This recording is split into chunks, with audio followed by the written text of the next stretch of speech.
Habari, jina langu ni Sabi Isaac, ni mwanafunzi wa mwaka wa pili chuo kikuu cha Dar es Salaam. Leo mbele yangu nimeleta proposal au nimeleta wazo la biashara. Biashara hii ni biashara ya accessories. Ninapoongea accessories, ni biashara ya vifaa vya simu, vifaa vya laptop, vifaa vya kadi, data, charging, headphone, earphones. Kama unavyoona hapa kuna headphone, earphone, kuna pods.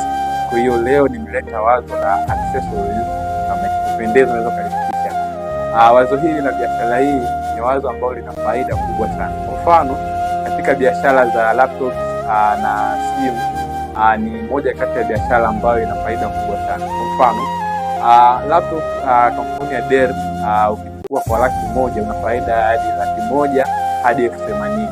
Unaweza ukaona kwamba hii ni biashara ambayo inaweza ikawa na faida kubwa sana. Ukiachana mbali na hapo, kuna vitu kama earpods, vitu kama earphone, vitu kama chaji za simu, chaji za PC, adapter, flash, vitu ambavyo watu wengi wanahitaji au wanahitaji kwa sana. Kwa hiyo kupitia wazo hili la biashara, na mimi nimeshika mkono, itakuwa ni moja kati ya wazo kubwa sana, wazo zuri sana ambalo lina faida nyingi na italeta nafasi nyingi kwa vijana kama mimi, vijana wengine pia. Bali na hapo pia kuna wifi, ambayo wifi hiyo ni kijana anaweza kuconnect kwa muda wowote atakaohitaji. Wifi hiyo inapunguza gharama na inapunguza matumizi makubwa kwa vijana. Kwa mfano, wifi hii hapa ya 5G ya Airtel.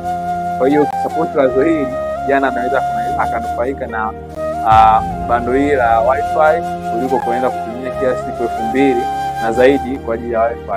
Kwa hiyo kupitia wazo hili pia tunaweza kuboresha maisha ya vijana katika upande wa kutumia matumizi ya bando. Tunakaribisha sana uweze kusupport wazo hili.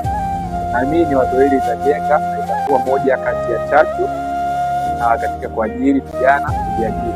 Natambua nchi yetu swala la ajira kwa changamoto, lakini kupitia mawazo kama haya tunaweza tukajiajiri vijana au likaajiri vijana kwa kiasi kikubwa sana. Nakaribisha. Jina langu Sabi Isaac, mwanafunzi wa chuo kikuu cha Dar es Salaam. Asante.